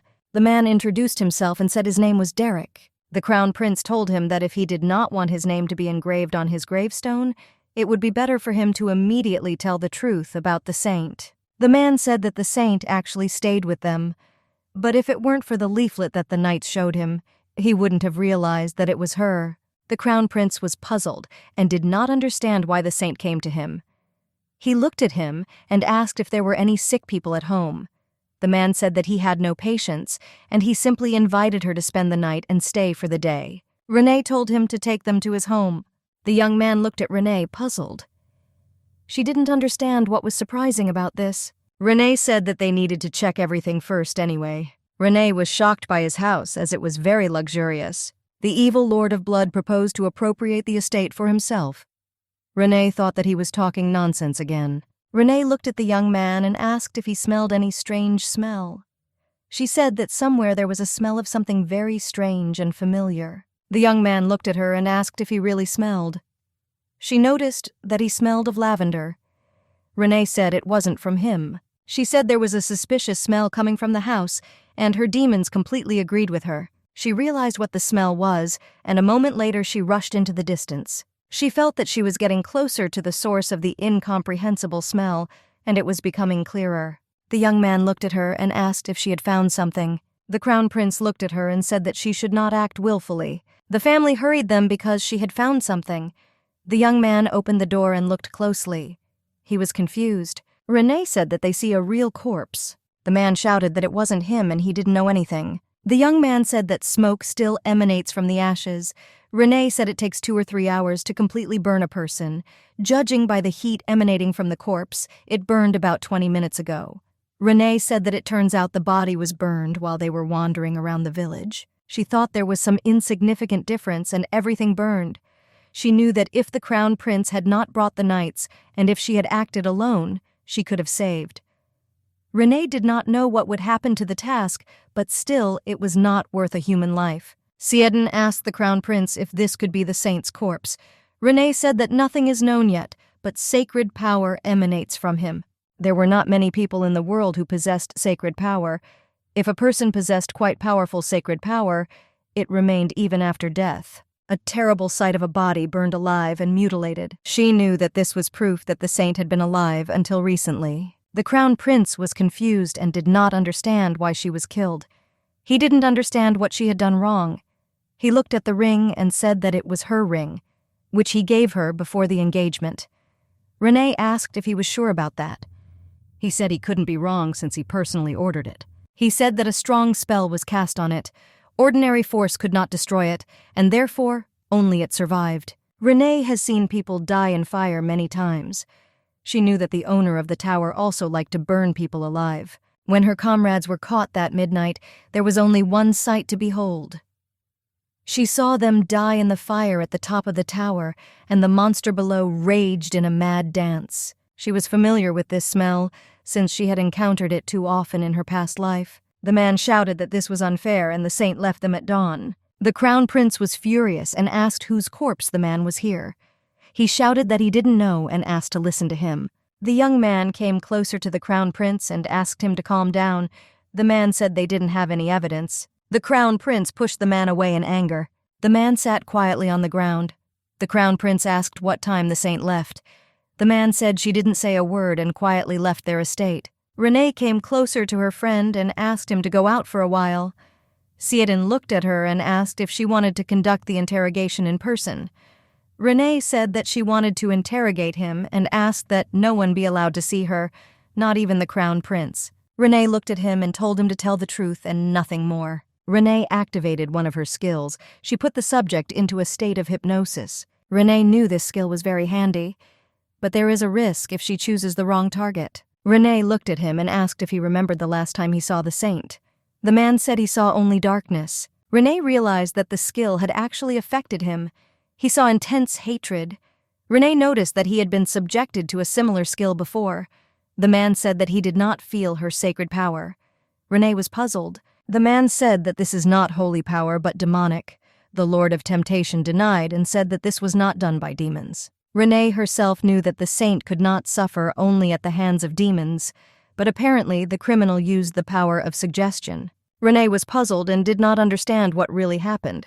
The Queen of Waves, Renee wanted to say something. The Wave Queen said that the Crown Prince was trying to get rid of evidence. Renee flew into the Crown Prince's office with lightning speed. She asked if he had any information he wanted to tell her. He looked at her, puzzled, and asked what she was talking about. Renee attacked him in rage and said that he had found the saint's suicide note. He looked at her and asked with a grin if she had a secret relationship with his knights. Renee said she had no connection. She just has very good intuition. The Crown Prince looked at her and said that her behavior did not seem to be just intuition. He said that she was either in cahoots with his knights or to keep an eye on him. The Crown Prince said he did not like either option. Renee asked with a grin what the big deal was. She said that if he were in her place, he would have done the same thing. Crown Prince said that he was not in her place. The Crown Prince said he did not show the tapes for her safety. Renee didn't understand what kind of nonsense he was talking about. He looked at her and told her to look at the documents, and he also said that he would be interested in looking. Will she be able to remain as calm when she reads it? She took the document from him with lightning speed. She read the entry. It wrote that the saint's life was overshadowed by tragedy, and she could not tell anything because of her duties for the sake of the Empire. But she couldn't stand it anymore. The evil overlord advised her to run away right now. The saint wrote that it was a false engagement to a man who did not love her and the one who tried to kill her because of this engagement. The saint wrote that these facts tormented her for a long time, but she was able to forgive them, both of them, no matter how much they tormented her. She could happily say that she loved them because there was someone she could not forgive, namely she, who allowed herself to be dragged into such a situation. Renee was shocked and told the Crown Prince that they were now in the same boat. Renee looked at the Crown Prince and said that their boat was sinking. The Crown Prince said he didn't know what she was talking about. Renee was shocked and said that if anyone found out about the note, it would be the end for both of them. Renee knew that failing a few extra missions wouldn't hurt her too much, but it was difficult for her to imagine what would happen after the failure of the main task, especially since a reward is something that is so necessary now. The Crown Prince looked at her and said that if she kept her mouth shut, no one would know about anything. The Crown Prince said that I couldn't do this to Sveta, as she was very stupid. Renee said he was telling the truth and that someone else probably set it all up. She looked at him and asked if he really didn't feel the danger in this. The Crown Prince said his knights were good at keeping secrets and he had no intention of making any announcements until it is confirmed exactly who the corpse belongs to. Renee looked at him and said that if he was so confident in himself, they could bet rumors would spread about the note. He was at a loss as she offered him an argument. Renee said that he's the only one who doesn't fully understand what's going on. Renee said it's a trap, and those who set it up want to make sure they're complicit. She asked him if he hid the note and said that he trusted his people. Did he think that everything would be according to his will? Renee said that it won't be long before the entire empire knows about the note. The Crown Prince said that she seemed to think his knights were unreliable. He didn't understand who she took them for. Renee looked at him and said with a grin that she was offering him a bet. She told him to try to believe in his knights himself and for her to trust her experience. The Crown Prince said that he accepted the argument, and if he won, she would do as he said. Well, rather than she will win, which he had little faith in. Renee said that if she wins, he will do everything according to her orders. Renee said she didn't think it would take long.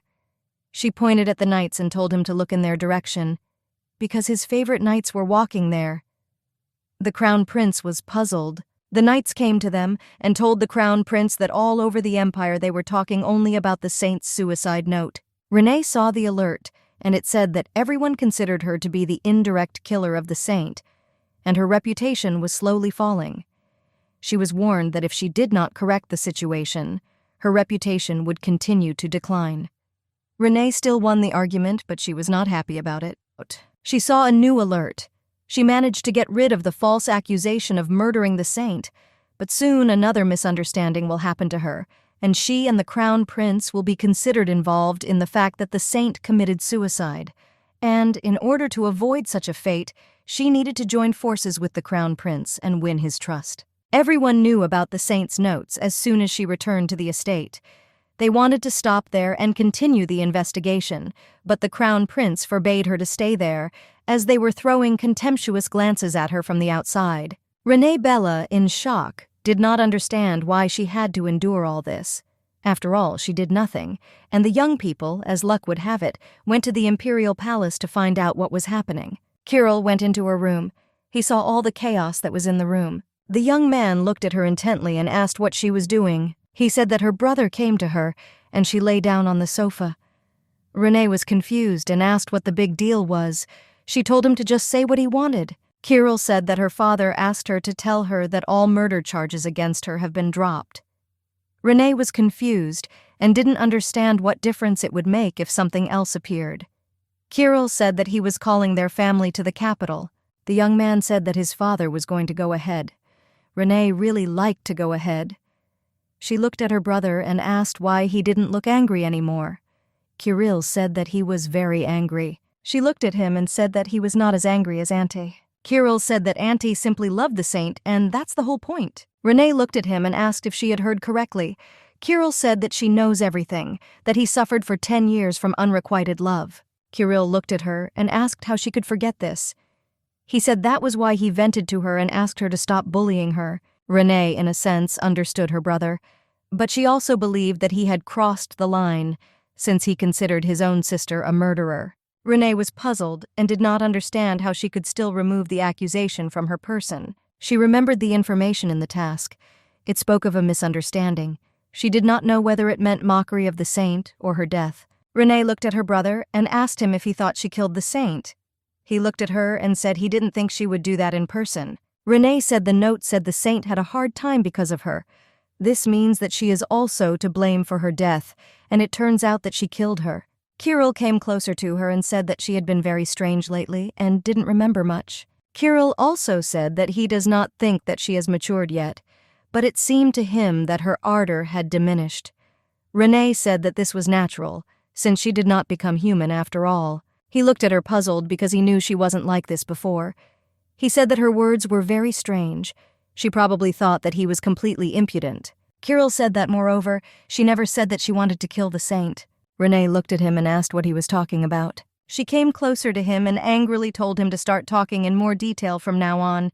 He looked at her, puzzled, and asked what she was talking about. Kirill said that she didn't send those killers. That's just what everyone thinks. He looked at her and asked why she was pretending not to know anything.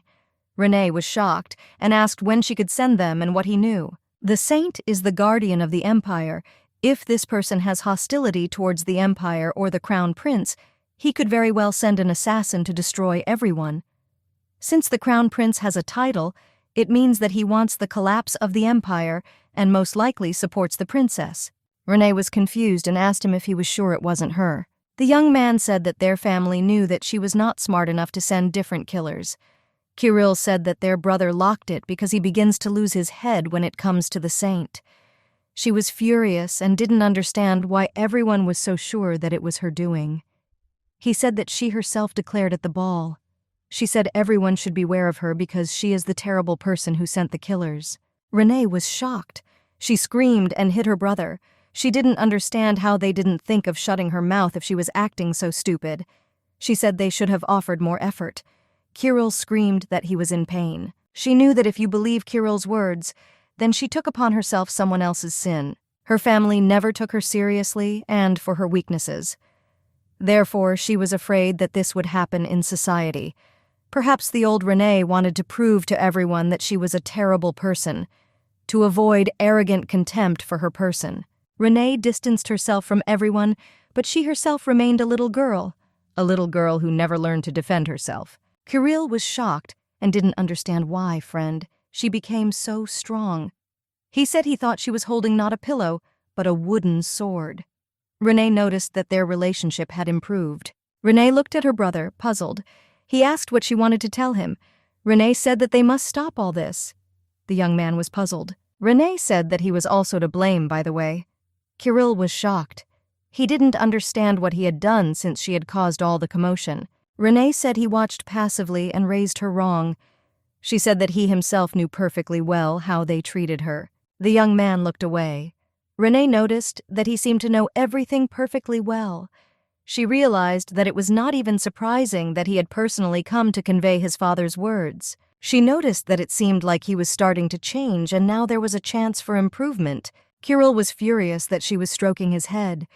He did not understand what she was doing and shouted that he was not a little child at all. She smiled and said she just wanted to compliment him. Renee smiled and said that he still needs to be responsible for his behavior. She said that they will take responsibility and solve this problem. Renee smiled and said that in this case he should also help her because he is her brother. The young man was surprised. Renee smiled and said that they were family. She knew that they certainly did not have the best relationship, but it was never too late to improve. But even if it doesn't work out, it's worth trying. Only in this way will Renee, who has returned to her body, be able to leave her family without regrets. Renee saw her room and thought it was like an entire estate, but she also knew that this was not the main thing right now. The Queen of the Waves handed her the discovered item. Renee thanked her. After Kirill's words, she remembered something. She couldn't even think that the real Renee might not have sent assassins. After all, everyone around her considered her a villain.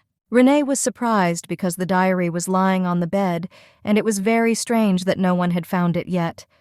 But she kept asking if no one had cleaned up there. The young lady wanted to change her life for the better, but first she wanted to read the notes. She read, and was surprised, since the real Renee wrote with tears in her eyes that she did not touch the saint, and even her father believed in the rumors, not her.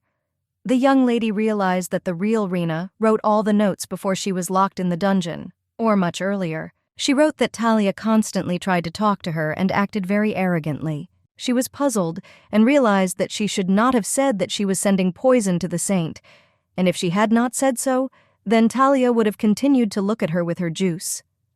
Renee was puzzled and didn't know who Talia was. She knew that she first needed to find information about the saint.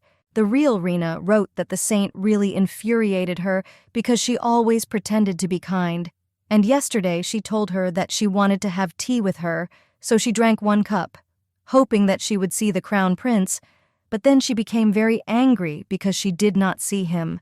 The saint said that she bought a new stove and baked a cake, and also said that she knew that Renee did not send the killers. Renee said that she was very busy, so she did not have time to send the killers.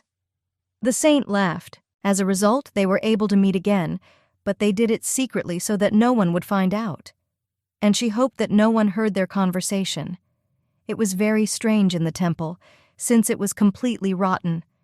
Renee offered to tell everything to the crown prince, but the saint refused. The saint did not think that the crown prince loved her and that he would go against the temple for her sake.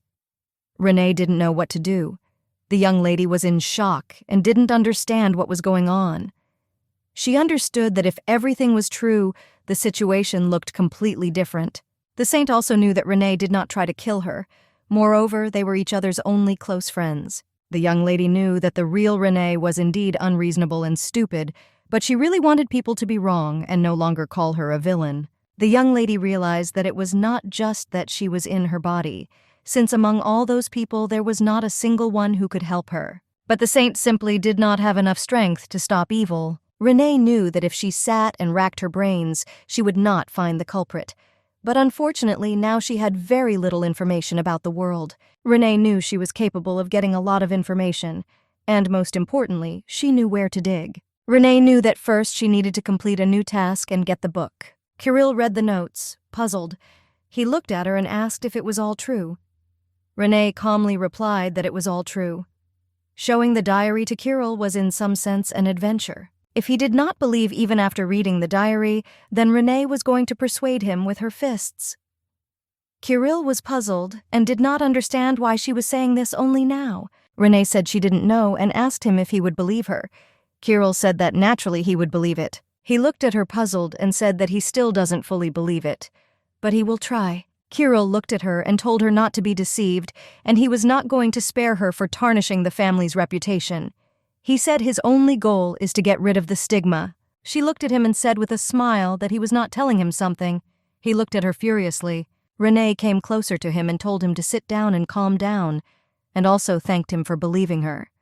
She knew that if he had believed her earlier, many things would have been served differently. Renee knew that he shouldn't apologize to her, so that was enough for her now. Renee said that she understands perfectly well that it is difficult for him to fully believe in her words. So, she wants to have a banquet. To prove you're right. Kirill said that only a brother or father can arrange a banquet, and all he can do is this small tea party. Renee was puzzled and did not understand why, since he is a member of the ducal family. The young man knew that his father simply valued his brother more than them. Kirill said that it is not easy for even his brother to do this, since his father does not like unnecessary expenses. Therefore, for such an event, there must be a reason or a birthday. But Renee asked Cyril for such a banquet, which would be attended by the heads of the lands and influential aristocrats. In other words, this event had to accommodate as many people as possible so that everyone could see it. She knew that in this way it would be possible to calm the rumors about her at least a little. She wondered how special the banquet would have to be for it to happen. Kirill said that, for example, obtaining the highest level of swordmaster, then the father will happily arrange a banquet. Renee didn't understand why he didn't throw a banquet for Kirill. Kirill said that it's all because he has an average level. Renee looked at her brother and asked him to honestly admit that he did not like his brother. Renee said she would teach him a lesson. Kirill was puzzled and did not understand how she would do this. She came closer to him and said that there is one way. She said that then he could achieve a high level. Sometime later, a ball took place. Everyone was actively discussing the Duke and his money. One of the ladies saw a couple dancing. She was shocked as it was the Crown Prince and Lady Renee. Renee and the prince danced merrily. Everyone was furiously discussing them. Since they looked alike, they didn't know what rumors they had. The deputy commander of the court knights, whom Kirill defeated, also had a high level of sword skills. According to the commander who witnessed their fight, it was all about pure aura. But Mr. Kirill gave some kind of unintelligible answer. They asked him how he managed to become stronger in such a short time. The young man only said with a grin that they should ask his sister. This was the only answer to the question of his strength. Everyone was watching them closely. Seodin stared at Renee and the Crown Prince. Kirill came closer to him and told him to stop looking at them like that, and he also asked the young man if he really had any interest in Renee. The young man was puzzled and did not answer. Kirill said that it was just a joke, and the young man also congratulated Kirill on reaching the highest level of swordmaster. Kirill said that he achieved success, not only with the help of his own powers, but all thanks to his sister. Sidon looked at him and asked what he was saying. Kirill was puzzled because she didn't tell him anything. Kirill wanted to tell the young man everything, but he was interrupted, because the crowd wanted him to talk to him.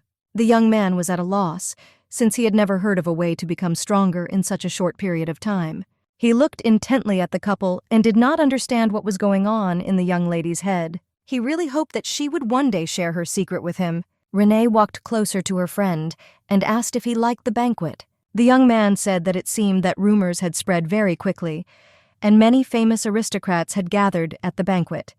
Renee said it was very good. Sidon said that all their eyes are focused only on her, and no matter what she says, she will become the center of everyone's attention. Renee knew that attention alone was not enough for her.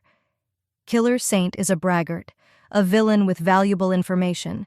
In order to rivet all their eyes on her, a grand show is needed.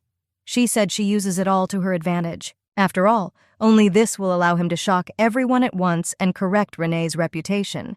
The young man was confused and did not understand what she was talking about. The crown prince came closer to her and asked her what she was doing there since he was looking for her. He looked at her with a smile and said that everyone was asking where his beautiful partner had gone.